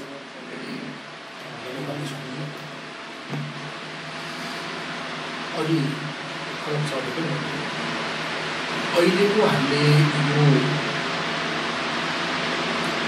यो व्यवस्था हामीले सबै एकात्मक शक्ति सङ्घबाट मात्र छिनेर हामीले प्रदेश हुँदै स्थानीय तहसम्मलाई सबै कुरा कार्यान्वयन तलसम्म हुनुपर्छ भनेर यो खालको व्यवस्था अहिले हामीले गरेका छौँ। नेकपा एमाले अहिले जाजरकोटको सन्दर्भमा यहाँले कुरा गर्नुभयो। 74 सालको भेरी नगरपालिकामा 74 सालको स्थानीय निर्वाचनमा हामीले विजय हासिल गर्यौँ। 79 सालमा पनि कुरा दोहोऱ्यायौँ। अब हामीले नेकपा एमाले नेतृत्व गरेका पालिकाहरूमा यदि यहाँले भन्न खोज्नु भएको हो भने मलाई लाग्दैन जनताका त्यस्ता नैराश्यताका पुलिन्दा मात्र त्यहाँ छन् भन्ने लाग्दैन। यद्यपि यी सबै जनताहरू जहाँ जहाँ नेकपा एमालेका जननिर्वाचित प्रतिनिधिहरू छन्, जहाँ जहाँ चाहिँ नेकपा एमाले विजय हासिल गरेको छन्, त्यहाँ चाहिँ सबै जनता सुखी मात्र छन्। सबै जनताले एकदमै त्यसलाई हार्दिकताका साथ त्यसलाई लगेका छन् भन्ने मात्र पनि छैन। मैले अघि पनि भने जनताका अभिष्ट आकाङ्क्षाहरू यति धेरै छन् कि यी सबै कुरालाई अहिलेको राज्य व्यवस्थाको मोडललाई हेर्यो भने यी सबै कुरालाई एक एक गरेर जनताको घरका बिचमा गएर यी सबै कुरालाई पूर्ति हुने गरिकन लाग्न सक्ने अवस्था छैन। यद्यपि धेरैभन्दा धेरै कुरा चाहिँ सामूहिक हितमा लिन सक्ने काम, सामूहिक रूपमा चाहिँ गर्न सक्ने प्रतिबद्धताहरू चाहिँ नेकपा एमाले त्यति मात्र नभएर अहिले यही व्यवस्थालाई सुदृढ गर्नका लागि सबैभन्दा मैले भन्दै आएको छु यो 3टा कुरा विशेष गरेर यो संघीयतालाई कार्यान्वयन गर्ने कुरा एउटा, ऐन नीति कानुन बनाउने कुरा एउटा, र सँगसँगै आर्थिक कानुन मात्र नभएर सुशासनको पक्षलाई चाहिँ नेकपा एमाले प्राथमिकता दिन्छ। जस्तै तपाईँले नेकपा एमाले विकासको मोडेलमा अगाडि बढ्यो भन्दै हुनुहुन्छ। तपाईँ जस्तै छेडा चाँदी सडक खण्ड अल्पत्र छ, अहिले मोन्टाबिर अल्पत्र अवस्थामा छ, खलङ्गा पाँचकाटी अल्पत्रमा छ। तपाईँको पार्टी पटक पटक सत्तामा गइरहेछ, तर यो विषयमा जाजरकोट विषयमा तपाईँको पार्टीले खेलेको भूमिका 1 2 3 गरेर पार्टीले अहिले गरेको प्रमुख भूमिका यहाँका बिचमा राख्नु भने आजभन्दा करिब 1 हप्ता अगाडि प्रदेशको नीति तथा कार्यक्रम बाहिर आइसकेपछि हामी प्रदेशका मुख्यमन्त्रीलाई, प्रदेशका अर्थमन्त्री हामी जाजरकोट जिल्लामा नपुग्नु भएको कारणले हामी नेकपा एमालेको तर्फबाट जाजरकोटमा रहेका विद्यमान समस्याहरू अथवा जाजरकोटमा गर्नुपर्ने प्रमुख कार्यहरू के हुन् भनेर हामीले ड्राफ्ट गरेर फाइलिङ गरेर मुख्यमन्त्रीलाई र अर्थमन्त्रीलाई हामीले सामने बुझाएका छौँ। त्यसमा हामीले जाजरकोटका धेरैभन्दा धेरै प्रमुख योजनाहरू, चाहे ती बहुवर्षीय योजनाका कुरा हुन्, चाहे ती कर्मकार योजनाका कुराहरू, यी सबै कुराहरूलाई हामीले जोड्दै गर्दा म यहाँलाई भनौँ अहिलेको अब आउँदो आर्थिक वर्षमा विशेष गरेर कम्तीमा पनि अर्थमन्त्री र मुख्यमन्त्रीले 5वटा चाहिँ बहुवर्षीय योजनाहरू चाहिँ, चाहे चाँदेको सडक होस्, चाहे यो अर्को जुना यो भेरी करिडोरको सडक, 5वटा बहुवर्षीय योजनाहरू चाहिँ यो वर्ष हामी फेरि कार्यान्वयन गर्छौँ।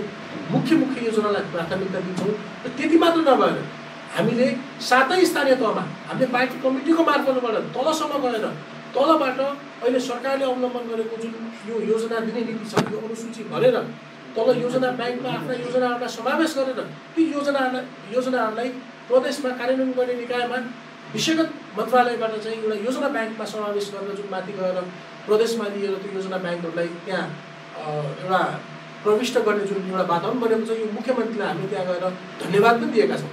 यसले गर्दाखेरि धेरैभन्दा धेरै बिचौलियाहरू, धेरैभन्दा यो योजनाका लागि धेरै बिचौलियाहरू हामी यदि ल्याएको छौँ। यसमा कमिसनको कुरा गर्ने, भ्रष्टाचारको कुरा गराउने कुरा खालका यस्ता खालका कुराहरू योभन्दा अगाडि धेरै कुरा देखिन्थ्यो। अहिले तपाईँ सुत्केत गएर प्रदेशको राजधानीमा गएर हेर्नुभयो भने यी सबै कुरा एउटा डेभलप वेबाट, एउटा सिस्टमबाट योजना ब्याङ्कमा समावेश भएर प्राथमिकतामा परेका योजनाहरू अहिले समावेश हुने, यो वर्ष प्राथमिकतामा पर्न नसकेका योजना ब्याङ्कमा रहेका सूचना योजनाहरू अर्को वर्ष क्रमशः आउने गरिकन नेकपा एमाले हामीले पनि हाम्रो सूचनामा आएसम्मको, हाम्रा सम्पर्कमा आएसम्मका साथीहरूलाई र सबैभन्दा बढी चाहिँ तल जनस्तरमा चाहिँ आवश्यक योजनाहरूलाई चाहिँ हामीले पनि एउटा फाइलिङ गरेर त्यहाँ बुझाएको अवस्था छ।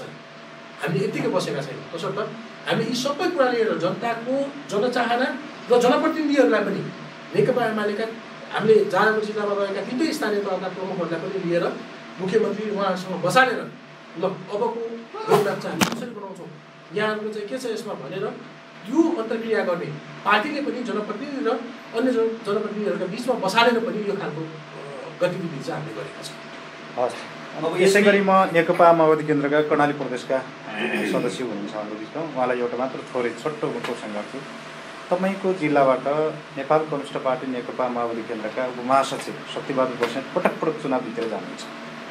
नागरिकहरूका समस्याहरू जिउका तिउ छन्, चुनाव जित्नको लागि मात्र जाजरकोट टेक्ने र नागरिकहरूको गुनासोप्रति उहाँ जवाबदेही नहुने र चुनाव जितिसकेपछि गाउँ नफर्किने भनेर तपाईँको मतदाताहरू पनि निकै गुनासो गरिरहेको देखिन्छ। तपाईँको पार्टीका कार्यक्रमका लागि मात्र उहाँ आउने कि जनताको लागि तपाईँहरूले शक्तिबहादुर बस्नेतले जाजरकोट कहिले ल्याउनुहुन्छ र जाजरकोटका स्थानीय तहहरू जो 7वटा स्थानीय तह छन् ती स्थानीय तहबीच तपाईँहरू जुन एउटा जाजरकोटमा जुन क्रियाशील राजनीतिक दलहरू हुनुहुन्छ तपाईँहरू बिच कस्तो किसिमको तालमेल छ, तपाईँहरूले जनताप्रति उत्तरदायी कहिले हुने तपाईँको पार्टी खासमा यसको जाजरकोटप्रति विकासको निम्ति तपाईँ पार्टी कहिले जिम्मेवार बन्छ?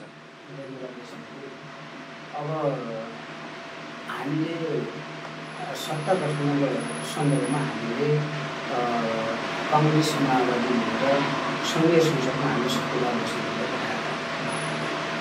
उहाँले यति मात्रै होइन कि अगाडि पनि उहाँले चुनाव जितेर जानुभएको छ र हामीले आशा र भरोसा केन्द्र पनि हामीले शक्तिबहादुरलाई पनि मान्छौँ र मैले मात्र यो दलको तर्फबाट दलले मात्रै मान्दैन, मैले मात्रै मान्दैन कि कम्युनिस्ट एमाले र समाजवादी अन्य पार्टीका साथीहरू गणतन्त्रवादी पार्टीका साथीहरू पनि उहाँलाई मान्नुहुन्छ।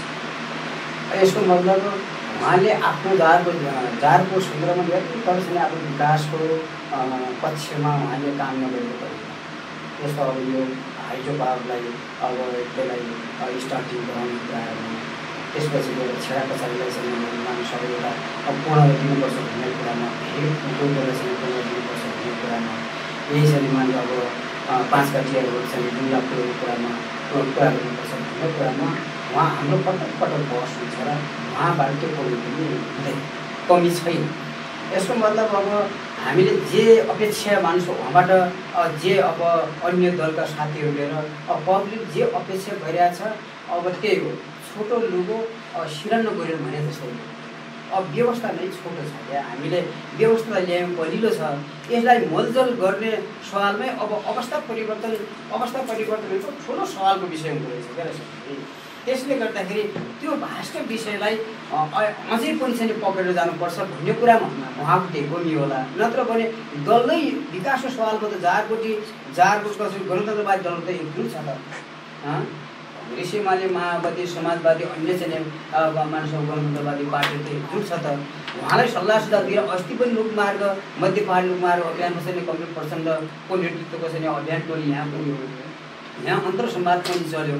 हाम्रो पत्रकार मित्रहरू पनि त्यहाँ जानुभयो, हाम्रो भालकुमार सरले पनि त्यहाँ आफ्नो विषयलाई चाहिँ मान्छेको शानदार ढङ्गले चाहिँ पेस पनि गर्नुभयो।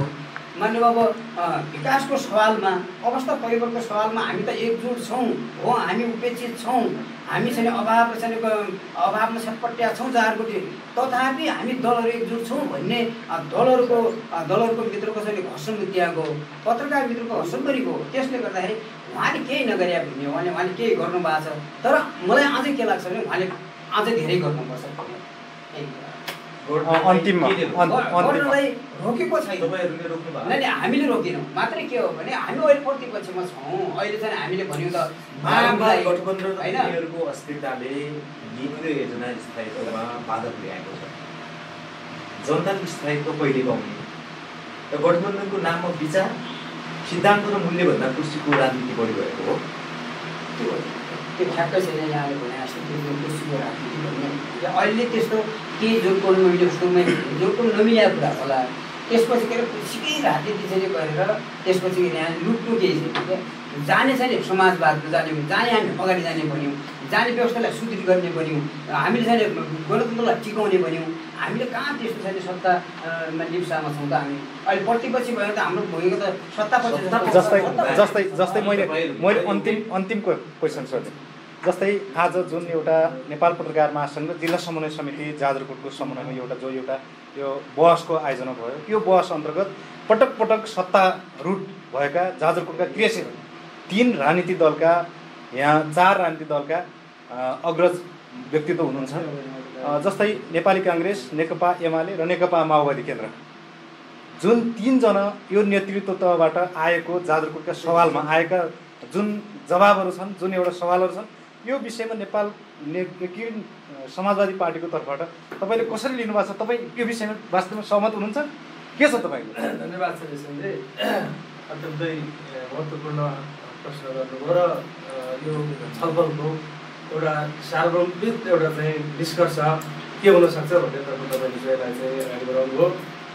वास्तवमा अहिले यो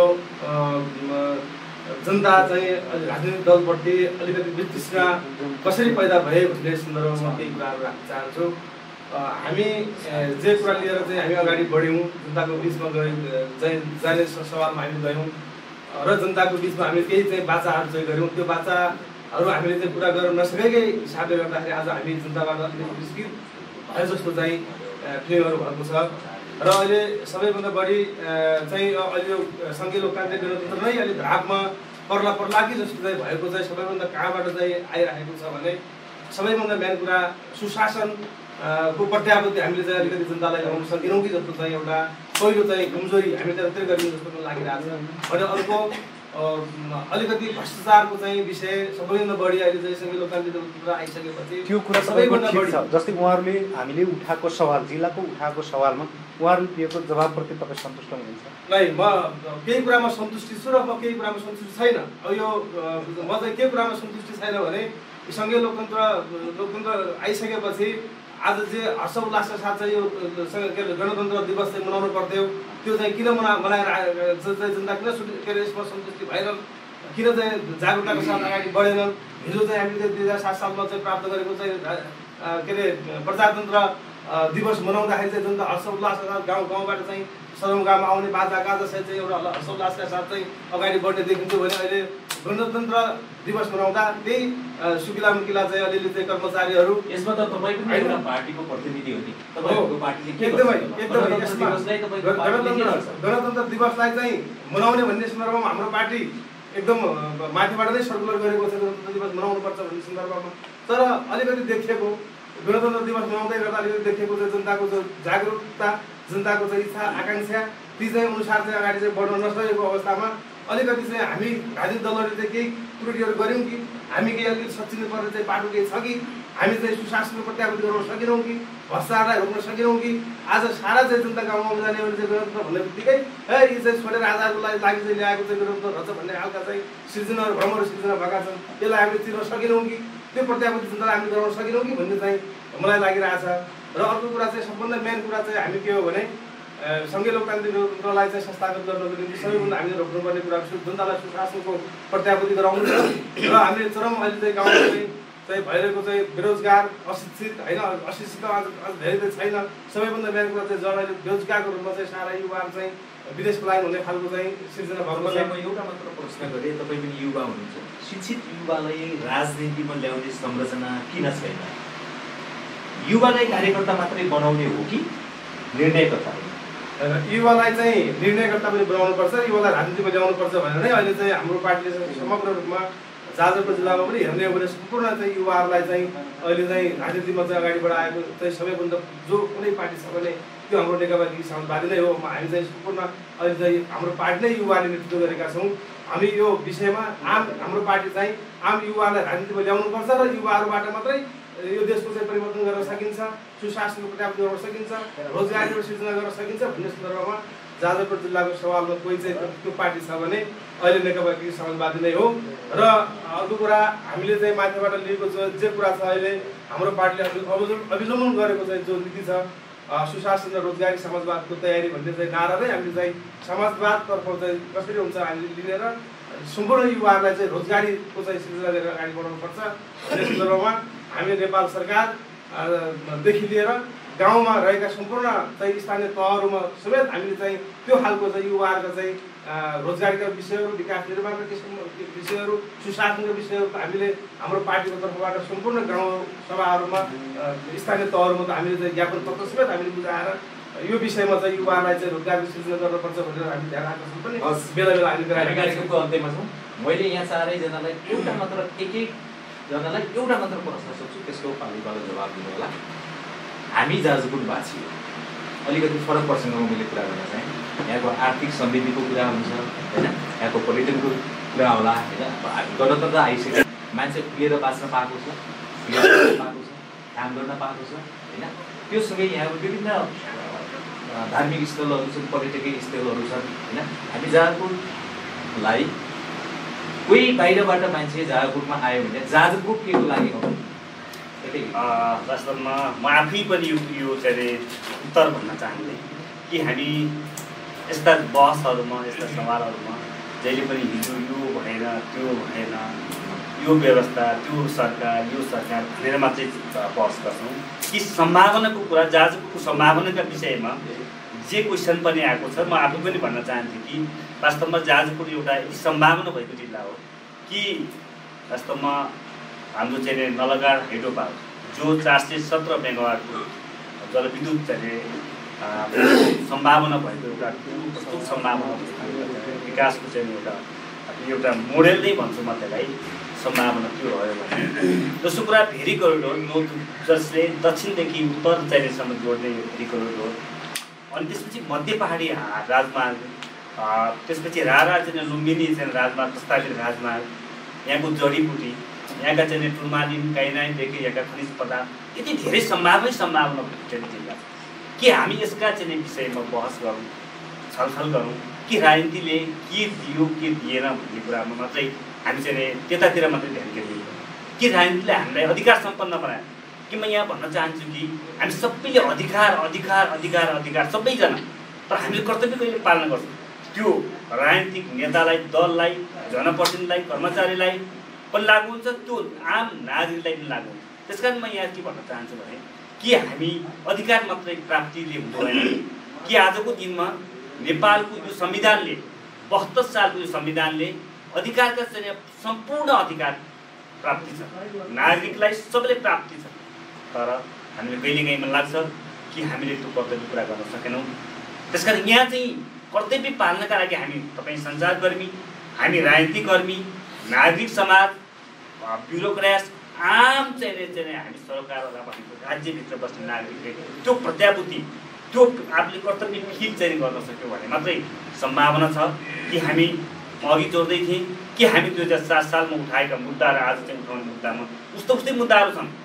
कर्तव्यका हिसाबले, हामी अधिकारका हिसाबले, हामी व्यवस्थाका हिसाबले कि जनताबाट निर्वाचित जनप्रतिनिधिले राज्य व्यवस्था चाहिँ सञ्चालन गर्न पाउनुपर्छ भन्ने कुरा 7 सालमा हामी नेपाली कङ्ग्रेसले, त्यो बेला विश्व प्रसाद कोइरालाले 2007 सालमा राष्ट्रियता, लोकतन्त्र, समाजवादको नारालाई चाहिँ सुरु गर्दै उहाँ चाहिँ कङ्ग्रेसलाई, नेपाललाई यसरी यो मोडेलमा चाहिँ 15 वर्षमा लिन्छु भन्ने चाहिँ सपना देख्नु। आज हामीसँग पनि त्यो नहोला, त्योभन्दा चाहिँ अलिक भिन्न समय र चाहिँ प्रविधिको चाहिँ युगसँगै हामी अगाडि बढिरहेको छौँ। सँगसँगै म अर्को कुरा के गर्न चाहन्छु भने हामीसँग एउटा अवसर आएको छ, एउटा नवीन अवसर आएको छ। त्यो अवसर भनेको भूकम्प हो कि भूकम्पलाई हामीले अवसरका रूपमा बदल्नुपर्छ भनेर हामी सुरुदेखि नै नेपाली कङ्ग्रेसले त्यसको नेतृत्व गरेको कि म सबै राजनीतिक दललाई आग्रह गर्न चाहन्छु कि जाजरकोटमा इतिहासमा धेरै पटक पछाडि परेको छ, पारिएको छ।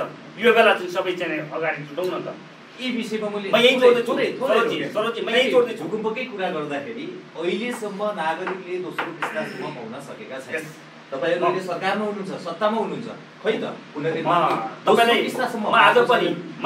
निर्माण कहिले हुन्छ? सुन्नुहोस् न, म आज पनि यही चाहिँ एउटा चाहिँ मिटिङबाट, बैठकबाट, विपद व्यवस्थापन समितिको बैठकबाट आएको कि मैले कुरा उठाएको छु त्यहाँ कि तपाईँहरूका नियतका कारणले सरकार हिजो चाहिँ प्रचण्डले चाहिँ नेतृत्व गर्नुभएको थियो, त्यो सरकार कारण होइन। अहिले प्रचण्ड प्रतिपक्षी दलको नेता हुनुहुन्छ, म उहाँलाई दोष लगाउन चाहन्न कि अहिले केपी शर्मा ओलीलाई पनि म दोष लगाउन चाहन्न कि हामी सरकारमा छौँ कि जनप्रतिनिधिहरू तल स्थानीय तलका कारणले चाहिँ यहाँ चाहिँ यो पुनर्निर्माण, दोस्रो किस्ता यो चाहिँ अस्थायी आवासको चाहिँ कुरा यहाँ चाहिँ अड्किरहेको छ। यो नियत खराब छ। यो कुरा मैले बारम्बार भन्दै आएको छु कि तपाईँहरूले पनि, किनभने नागरिकले इतिहासमा एकचोटि अवसर पाएका छन्। जाजरकोट नागरिकले त्यो घर बनाउने कुरा, बाटो कसले बनाउँछ?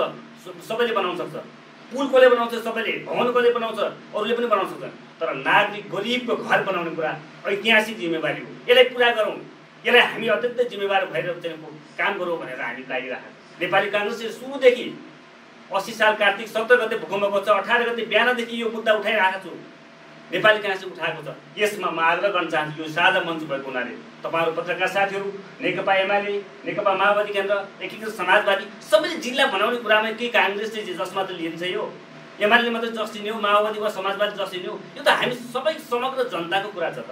त्यसकारण यसमा मेरो सबैलाई आग्रह छ सबैमा मैले सरकार पक्ष सबै चाहिँ सरकारवालालाई आग्रह के छ भने जाजरकोटमा एउटा सदियौं मतलब शताब्दीमा नआउन सक्छ यो अवसर आएको छ। जाजरकोट पछाडि परेको छ कम्तीमा नागरिक घर बनाऊ विकासका संरचना बनाऊ हामी सबै हातेमालो गरेर जाउँ एक ठाउँमा जिल्ला बनाउने सभामा एक ठाउँमा जाउँ अनि मात्र जाजरकोट बन्छ। साना चित्तले साना मनले साना इस्युले चाहिँ जाजरकोट बन्न सक्दैन। त्यस कारण सबैलाई यही आग्रह गर्न चाहन्छु। म यति चाहिँ कुराहरू चाहिँ जिल्लाका विषयमा सम्भावना कुरा राख्न चाहन्छु। हस् मैले यही प्रश्न हाम्रो उपाध्यक्षज्यूलाई जाजरकोट कसरी चिन्ने महामारीले चिन्ने झाडापाखाले चिन्ने तर जाजरकोटलाई बदल्ने अब जाजरकोटलाई हामीले तपाईले जाजरकोटलाई कसरी चिन्नुहुन्छ र बाहिरबाट आउने मान्छेलाई जाजरकोट यो हो सम्भावनाको खानी हो सम्भावना त अन्त पनि छन्। पार्टी कोषाबावतीले कुरा गर्नुभयो लुम्बिनी रारा करिडोरको कुरा गर्नुभयो सबै कुरा गर्नुभयो नि यो त अन्त पनि छ तर जाजरकोट सठिक रूपमा भनिदिनुहोस् कि जाजरकोट केको लागि आउने धेरै समय लिदिन। जाजरकोटलाई परिवर्तन गर्नका लागि पहिला सबै जाजरकोटवासीहरू परिवर्तन गर्छ। हामी परिवर्तन हुनेबित्तिकै जाजरकोट परिवर्तन हुन्छ। एक्ज्याक्टली तलबाट हामी सधैँ दोष कहाँ देख्छौँ भने माथि मात्रै भएन नेताले मात्रै गर्दैन अर्काले गर्दैन भने हामी सबैले एकले अर्कालाई दोषारोपण गर्ने बानी हामीहरूको छ। यो तपाईँको छ मेरो छ हामी सबैको छ। सबैभन्दा पहिला आफू परिवर्तन गर्न सक्छ जनतामा पनि त्यो जवाफदेही गर्नु पऱ्यो जनतामा पनि त्यो जिम्मेवारी गर्नु पऱ्यो। सबैले आफ्नो परिभाषिक जिम्मेवारीलाई उत्कृष्ट रूपले कार्यान्वयन गर्न सक्नु भने आफूलाई दिइएको परिभाषिक जिम्मेवारीलाई हामीले जिम्मेवारी ढङ्गले पुरा गर्न सक्यौँ भने जाजरकोट बनाउन सकिन्छ। यसका लागि के कुराहरू चाहिँ प्रायोरिटिज हुन सक्छन् भन्ने कुरा चाहिँ म यहाँ चाहन्छु। जाजरकोटलाई सबैभन्दा बढी सम्भावना भनेको योभन्दा अगाडि जाजरकोटलाई हेर्यो भने हामीले जाजरकोटलाई बाहिर चिनाउँदै गर्दाखेरि जाजरकोट के कति कारणले चिनिन्थ्यो भने त्यही तपाईँले भनेको जस्तै महामारीले चिनिन्थ्यो त्यही तपाईँले भनेको जस्तो दुर्घटनाका कथाहरूले चिनिन्थ्यो अथवा दुःखका घटनाहरूले चिनिन्थ्यो सामाजिक रूपमा अन्याय भएका कतिपय त्यस्ता हिंसात्मक घटनाहरूले जाजरकोट। अब यी सबै कुराहरूलाई परिवर्तन गर्नका लागि जनताको मन बदलिन जरुरी छ। समाजमा दिगो विकासका लक्ष्यहरूलाई चाहिँ पहिल्याएर सबैभन्दा बढी यसमा जिम्मेवार हुने कुरा भनेको स्थानीय सरकार जिम्मेवार 7वटा स्थानीय सरकारहरू 77वटा जिल्लाका वडा अध्यक्षहरू चाहिँ विकासहरू दिगो विकासका एउटा नमुना हुन सक्नु ती विकासहरू चाहे पूर्वाधारका क्षेत्रमा मात्र नभएर तपाईँको व्यक्तित्व विकासका कुराहरू हुन्छन् कि अन्य कुनै देखिने अथवा अदृश्य कुनै त्यस्तो एउटा समाजलाई चाहिँ सकारात्मक रूपान्तरण गर्नका लागि हुने विकासहरूमा चाहिँ सबैको दखल हुन जरुरी छ। यसमा हामीले कुनै राजनीतिक दललाई मात्र एउटा अर्कोलाई मात्र अमुक कसैलाई मात्र दोष दिनु सट्टा सबैले आफ्नो चाहिँ ओनरसिप लगाउँ सबैले आफ्नो ठाउँबाट चाहिँ परिवर्तन हुन् र जाजरकोटलाई एउटा समृद्ध जाजरकोट अथवा एउटा उन्नत जाजरकोट बनाउनको लागि सबैले आफ्नो सङ्कल्प गरेर छन्। हामीको सबैको आफ्नो परिभाषिक जिम्मेवारी छ। हामीहरू सबै आफ्नो ठाउँबाट जिम्मेवारी ढङ्गले जाजरकोटप्रति एउटा छातीमा हात राखेर इमान्दार ढङ्गले जाजरकोट बनाउनका लागि केही सङ्कल्प गर्यो भने जाजरकोट परिवर्तन हुन सक्छ। एजेन्डाहरू थुप्रै छन्। मैले भने धेरै काम गर्न जाजरकोटलाई परिवर्तन गर्न सक्छ। पर्यटनको क्षेत्रमा पनि परिवर्तन गर्न जाजरकोटलाई अगाडि बढाउन सकिन्छ। हामीसँग यो एउटा यस्तो ठाउँ हो तपाईँ जाजरकोटलाई हेर्नुहुन्छ भने हिउँ परेको ठाउँबाट तल तराईको एउटा टेरेनसम्म जाने भने 3टा टेरेनलाई हेर्ने भने सबैभन्दा छोटो दूरीमा पुगिन्छ जस्तो लाग्छ। एक त नेपालको पनि त्यो टेरेन त्यस्तै छ हिमाल पहाड तराई यहाँ पनि जाजरकोटमा कति छोटै ठाउँमा हामी यहाँदेखि तराईको गर्मी खान तपाईँको सुर्खेत नेपाल झर्नुहुन्छ भने 3 घन्टामा तल पुग्नुदेखि लिएर अबको माथि डोल्पाको माथिसम्म पुग्नुहुन्छ भने 2 घन्टामा माथि पुग्न सक्ने यो खालको हाम्रो सेटलमेन्ट छ। यो नै हाम्रो लागि पनि त्यो पनि एउटा प्रचुर सम्भावना हुन सक्छ। यो हामी अन्य कुरा जस्तो यो तपाईँ पर्यटनको कुरा गर्नुहुन्छ भने जाजरकोटको प्रसिद्ध थुप्रै खालका यो कुराहरूलाई हामीले बाहिर उजागर गर्न सकेका छैनौँ। जाजरकोट दरबार आफै पनि एउटा घुम्नै पर्ने कति गन्तव्यमा परेको छ 100 गन्तव्यभित्र परेको दरबार हो। मालिका मन्दिर त्यस्तै छ। हामीसँग रहेका अन्य शिवालय दशकौँ पुराना शिवालय मन्दिरहरू पनि हामीसँग छन्। आस्थाका अन्य थुप्रै तपाईँको मष्टदेखि लिएर अन्य थुप्रै उयोहरू पनि छन्। अब अघि कुरा आयो नलसिङघाट जलविद्युत आयोजना यो करिब 10औं वर्ष भइसक्यो, अगाडि बढ्न सकेको छैन। यदि यो एउटा जाजरकोटलाई नरसिंहघाट एउटा गेम चेन्जर आयोजनाको रूपमा साबित हुन सक्छ, त्यसको प्रत्यक्ष चाहिँ लाभ चाहिँ जाजरकोटवासीले लिन सक्छ। मध्य पहाडी लोकमार्गको अवस्था त्यही नै हो। यद्यपि मध्य पहाडी लोकमार्गले जाजरकोट सदरमुकामलाई नछोएर जानु त्यो हाम्रो लागि दुर्भाग्य हो भएको चाहिँ मेरो बुझाइ छ। मध्य पहाडी लोकमार्गलाई सदरमुकाम नै नछोएर बाहिरबाट लिएर कतै अर्को ठाउँतिर घुसाउनु, कतै त्यहाँनिर पनि अझै त्यो रिभाइभ गर्न सकिन्छ कि रिभ्यू गर्न सकिन्छ कि सदरमुकाम छोएर नै मध्य पहाडीलाई लिन सक्ने विकल्पहरू बनाउन सकिन्छ कि, र यस्ता ठुल्ठुला आयोजनाहरूलाई एकीकृत गरेर अगाडि बढाउन डाइभर्स गर्न सकियो भने त्यसले चाहिँ जाजरकोटलाई चाहिँ छोटो समयमा परिवर्तन गर्न सक्छ। हाम्रो अगाडि केही 10 वर्ष अगाडि हेऱ्यो भने पनि काला पहाडले करिब जाजरकोटको विकासलाई केही हदसम्म निवेदन देखिन्छ। सल्ली बजारमा बनेको त्यो पुल करिब 12 वर्ष लाग्यो त्यो पुल निर्माण हुनको लागि। त्यसले पनि जाजरकोटको विकासको उसमा चाहिँ धेरै कुरा रोकेको जस्तो देखिन्छ। अब हुने विकासका गतिविधिहरू छिटो हुन्, छरितो हुन्, जनतालाई चाहिँ प्रत्यक्ष रूपमा त्यसको अनुभूति हुने गरिकन छिटो हुने गरिकन यस्ता खालका कामहरू अब अहिले धेरैभन्दा धेरै अधिकारहरू स्थानीय तहमा आएका छन्। स्थानीय सरकारहरूले त्यसलाई चाहिँ बढी प्राथमिकता दिएर गयो भने पक्कै पनि जाजरकोट परिवर्तन हुन्छ जस्तो लाग्छ।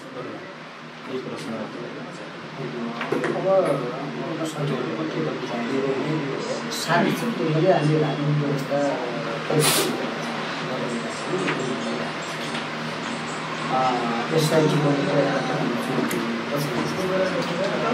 जाजरकोटको सन्दर्भमा के हो भने अवस्था परिवर्तनमै अब हाम्रो मूल कुरा र मूल समस्या अब हामी एकै थलोमा उनीहरूलाई यहाँ गणतन्त्रवादी पार्टीहरू चाहिँ म त भन्छु यो पत्रकारको भित्र अहम छ, जो पनि अहम थियो जनआन्दोलनमा त्यो हामीले नजिकबाट बुझ्छौँ। अहिले पनि अहम छ, भोलि पनि अहम हुनेछ। र बाहिरबाट आउने चाहिँ मानव पर्यटकहरूलाई आगन्तुकहरूलाई अब हामीले अहिले वेलकम गर्ने चाहिँ हाम्रो चाहिँ अलिक परिपाटी कमी छ। हामी एउटै थलोमा हामी पहिलो कुरा उभिनु अवस्था परिवर्तनको लागि यो पहिलो कुरा हामी एउटै चाहिँ थलोमा उभिनुपर्छ। त्यसपछि गएर बाहिरबाट आउने चाहिँ आगन्तुकलाई हामीले एकजुट गयौँ भने त अब उहाँलाई चाहिँ हामी वेलकम गर्छौँ। त्यसपछि गएर हाम्रो समस्या किटान गर्छौँ। त अवस्था परिवर्तन हामीले समस्या किटान गर्ने बित्तिकै त समाधानको उपाय त आफै आउँछ। त्यति कुरा जाजरकोट जिल्लामा रहेका सम्पूर्ण प्राकृतिक स्रोत र साधनहरूलाई व्यवस्थित गर्दै त्यसको समुचित सदुपयोग गर्दै गत 2080 साल कार्तिक 17 गते आएको विनाशकारी भूकम्पबाट तहस-नहस भएको जाजरकोटलाई एकीकृत बस्ती विकासको सन्दर्भबाट गाउँहरूमा बस्तीहरूलाई एकीकृत गरेर चाहिँ पुनर्निर्माण गऱ्यौँ भने पनि हामीले चाहिँ जाजरकोट जिल्लामा चाहिँ बाह्य आउने पर्यटकहरूलाई एउटा आकर्षणको एउटा केन्द्रबिन्दु बनाउन सकिन्छ भन्ने पनि जस्तो लाग्छ। भने हामीसँग भएका जे संरचनाहरू छन् हाम्रो चाहिँ प्राकृतिक संरचनाहरू, सांस्कृतिक सम्पदाहरू, पर्यटकीय गन्तव्यहरू, तिनीहरूलाई चाहिँ अलिकति उजागर सारी बनाउने र भरपुर हामी जाजरकोटमा भएका चाहिँ स्रोत साधनहरूलाई चाहिँ सदुपयोग गरेर हामीले चाहिँ यो तहस-नहस भएको जाजरकोटलाई चाहिँ जति छिटो हामीले चाहिँ उठाउन सक्छौँ त्यति छिटो हाम्रो जाजरकोटको समृद्धि, जाजरकोटको विकास, जाजरकोटको चाहिँ जाजरकोटलाई हेर्ने बाहिर मान्छेले चाहिँ हेर्ने दृष्टिकोण अझै अगाडि चाहिँ बढ्छ जस्तो लाग्छ। अब अरू सबै साथीहरूले चाहिँ भनिसक्नुभयो जाजरकोटलाई चाहिँ एउटा अगाडि बढाउनलाई यी योजनाहरूलाई अगाडि सार्यौँ र यसलाई सम्पूर्ण योजनाहरूलाई साझा सङ्कल्पको हिसाबले चाहिँ अगाडि दियौँ भने जाजरकोटलाई छिटै समृद्धिको बाटोबाट अगाडि बढाउन सकिन्छ भन्ने धारणा राखिसक्नु भएको छ र मेरो पार्टीको हिसाबबाट पनि त्यही चिजलाई चाहिँ अगाडि सार्यौँ भने हामी जाजरकोटलाई एउटा आफै पहिचानको रूपमा अगाडि बढाउन सकिन्छ। अहिले सुन्नुभयो गणतन्त्र दिवस 2082 का सन्दर्भमा नेपाल पत्रकार महासंघ जाजरकोटको सहजीकरणमा सञ्चालन भएको गणतन्त्र विशेष परिसंवाद कार्यक्रम।